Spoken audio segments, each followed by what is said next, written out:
প্রিয় বন্ধুরা, আপনারা দেখতে পাচ্ছেন একটি দারাস সাপ। অনেকেরই সংশয় দারাস সাপ কামড় দিলে মানুষ মারা যায় কিনা, মানুষের দারাস সাপের বিষ আছে কিনা, এর নাভিতে কাটা দিলে কি হয়, এর লেজ দিয়ে বাড়ি দিলে কি হয়। আজকে আপনাদের সব ধরনের সংশয় দূর করার চেষ্টা করবো ইনশাল্লাহ। এটি আসলে একটি দারাস সাপ।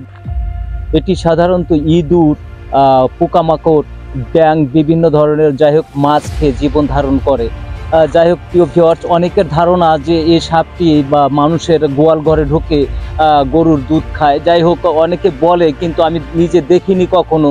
তবে আমার যতটুকু আমি অ্যানালাইসিস করেছি এবং রিসার্চ করেছি, সাপের পেটে দুধ হজম হয় না। জানি না এখন এরা দুধ পান করে কি না, এটা আমার সঠিক জানা নেই। যাই হোক, আর করলেও হয়তো তৃষ্ণার্ত অবস্থায় এরা তরল কিছু দেখলে খেয়ে ফেলে তৃষ্ণার্ত নিবারণের জন্য। যাই হোক, যেটা বলছি প্রিয় ভিউয়ার্স, আসলে এই সাপ দিয়ে আমি অনেক সময় কমেডি করেছি, ফান করেছি, ভান করেছি।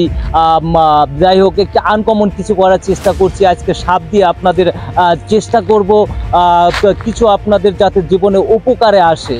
এই যে সাপটি দেখছেন, যেটাকে দারাই সাপ বলা হয়, আসলে এটি একটি নির্বিষ সাপ। এরা সহজে ছোবল দেয় না, তবে জীবনের বাঁচানোর তাগিদে এরা কোনো কিছু ছোবল মারে। এরা দিনের বেলায় কিন্তু এরা চোখে না দেখলেই নয়, দিনের বেলা তেমন একটা চোখে দেখে না। তবে তারপরেও তারা যাই হোক কোনো কিছু, এদের কান নাই।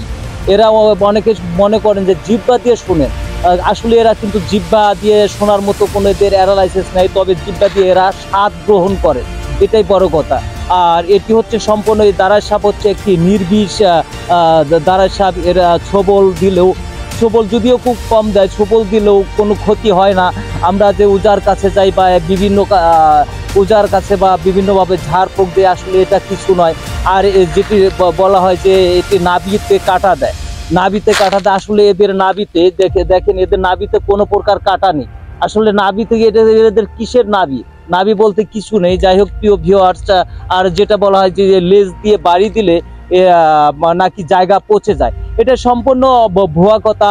প্রিয় ভিউয়ার্স, এরা দিনের বেলায় চোখে খুব কম দেখে। দেখেন এই যে আমি এইভাবে ধরছি, তারপরে কিন্তু তারা টের পাচ্ছে না, বা হঠাৎ করে ছোবল মারারও কোনো এদের মধ্যে স্পিড দেখা যায় না। তবে ওরা এরা অনেক সময় ভয় দেখানোর জন্য পেছিয়ে ধরে। যেমন আমি অনেক কমেডি, একটা নতুন কমেডি করেছি, আপনাদের কমেন্টসে অবশ্য অনেকে বকা দিয়েছেন একটি শর্ট বা একটি ফানি করার কারণে। কারণ আমি ওটা পরীক্ষা করেছিলাম যে লেজ দিয়ে পেঁচায় কিভাবে, অর্থাৎ এর লেজটা দেখেছিলাম একটা কুকুরকে পেঁচিয়ে, সেটাকে কিন্তু উদ্ধার করা হয়েছে, সে রিলস ভিডিওটাও ছাড়া হয়েছে। যাই হোক প্রিয় ভিউয়ার্স, আপনারা কখনো এই সাপগুলো দেখলে মারবেন না, কারণ এরা কিন্তু একটা নির্বিষ।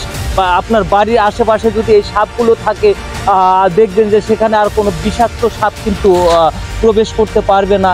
আর যাই হোক, আমাদের দেশে বা আমাদের এই দেশে আমরা সাপ দেখলেই কিন্তু মেরে ফেলি। তবে তার আগে আপনারা বিচার বিশ্লেষণ করবেন যে কোনটা বিষ আছে এবং কোনটায় বিষ নেই। যাই হোক প্রিয় ভিউয়ার্স, আপনারা দেখছেন এই সাপটি আসলে একবারে নির্বিষ।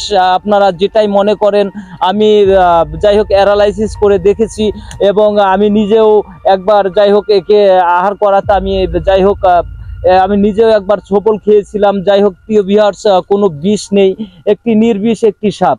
আর প্রিয় ভিউয়ার্স, যাই হোক আমি রফিক কমেডি শোতে মাঝে মধ্যে আমি সাপ নিয়ে আপনাদের যাতে কোনো উপকারে আসতে পারি এই ধরনের টিপস দিয়ে যাব। আর এবং বিভিন্ন সময় বিভিন্ন ধরনের ফানি ভিডিও করার চেষ্টা করব সাপ দিয়ে, যেমন কোবরা আছে, দারাস আছে। যাই হোক, আমি তার মধ্যে এই সাপটির কথাই বললাম যে এটি একটি নিরীহ প্রাণী, নিরীহ সাপ, যেটা আপনাকে ইচ্ছা করে ছোবল মারবে না, কিংবা আপনাকে কখনো আক্রমণ করলেও কোনো ক্ষতি হবে না। তাই আমার একটি কথা, তারপরও প্রত্যেককেই বলবো, সাপ থেকে সতর্ক থাকুন, এবং শিশুদের সাপ থেকে দূরে রাখুন, এবং শিশুদের সাপ থেকে নিরুৎসাহিত করুন। আল্লাহ হাফেজ।